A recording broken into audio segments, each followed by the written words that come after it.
Bonjour à tous. Des animaux et des hommes, héritage partagé, futur à construire. Je voudrais noter, en commençant ce bref propos, que ce colloque a été décidé et élaboré dans le cadre d'une structure de réflexion et de recherche, l'OCHA, elle-même abritée par une fédération professionnelle d'éleveurs. Je crois que c'est important à rappeler pour comprendre dans quel cadre nous nous situons. Le CNIEL, donc Centre national interprofessionnel de l'économie laitière. Ainsi donc, en voulant ce colloque, en mobilisant des chercheurs en sciences sociales, un milieu professionnel dont le métier est d'élever, de soigner, d'entretenir, de travailler, selon l'expression de Jocelyne Porcher, avec des animaux, entend-il participer à cette réflexion sur les relations qu'entretiennent les hommes et les animaux. Comme tous, ces professionnels veulent comprendre les termes d'un débat qui met en cause le regard que nous portons sur les animaux, les pratiques qui nous relient à eux, les affects que nous ressentons. Cette journée de réflexion, et le programme en fait foi, veut se situer sur le plan de la connaissance, du questionnement et de l'échange. Cette journée sera celle de regards croisés. Nous avons voulu que se croisent les disciplines, et elles sont nombreuses à être convoquées, l'histoire, la géographie, la sociologie, l'anthropologie, la philosophie, mais aussi que soient rendus témoignage des pratiques reliées à la vie avec les animaux.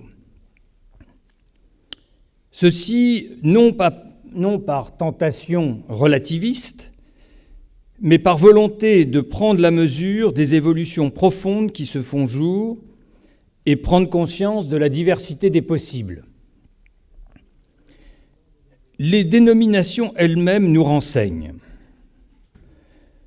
Nous étions, il n'y a pas encore si longtemps, dans des représentations binaires assez simples entre l'animal domestique, de domus, la maison, animal multifonctionnel, si je puis dire, pourvoyeur à la fois de chaleur, d'énergie, d'alimentation, et à qui l'on donnait un nom, opposé à l'animal sauvage que l'on chassait.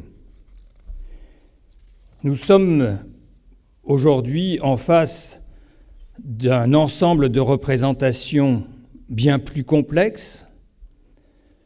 Nous avons connu et connaissons encore l'animal de trait, l'animal de rente, l'animal de sport, l'animal thérapeutique, l'animal de laboratoire, l'animal sauvage, bien entendu, mais aussi l'animal protégé, l'animal de compagnie, l'animal d'ornement, j'en oublie certainement. Ces qualifications sont nombreuses et illustrent bien, à mes yeux, la complexité du problème. Des animaux, sûrement, et non pas l'animal. Sachant en outre que spontanément, sur ce sujet, nous pensons mammifères, parfois oiseaux, rarement plus. Nous devons aller plus loin dans la connaissance de ces représentations et de ces relations. Notons, et ce n'est pas anecdotique dans cette réflexion, que cette évolution spectaculaire sur l'histoire longue et qui s'est produite en un siècle et demi, s'accompagne de l'émergence de politiques publiques et de pratiques nouvelles que sont la santé animale, la protection des animaux et plus récemment le bien-être animal. Trois notions qui émergent dans des contextes différents et qui se superposent et se tuilent plus qu'elles ne se remplacent. Troisième remarque, Si tournant il y a, et je crois qu'il y a effectivement tournant, dans la mise en cause des relations que les sociétés humaines entretiennent avec les animaux, ce tournant est aussi dû au progrès considérable des connaissances acquises dans les 30 dernières années. Les disciplines qui apportent des acquis comme des questions sont extrêmement nombreuses. J'en ai cité quelques-unes. J'y ajouterai là la paléontologie, l'éthologie, la génomique, l'ethnologie, le droit, les sciences cliniques, les sciences politiques, les neurosciences, bien entendu. Ces avancées sont autant porteuses de questions nouvelles que de déstabilisation de nos cadres de pensée. Et c'est bien dans ce paysage que nous nous situons. Enfin, et pour terminer, nous ne pouvons pas éluder dans cette réflexion la question de la mort.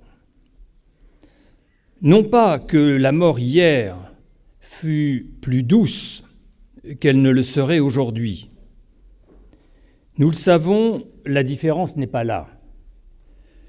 La différence tient au fait que la mort hier était plus visible, plus partagée et, si je puis dire, plus assumée, alors qu'elle est aujourd'hui plus invisible, plus déléguée et même oubliée.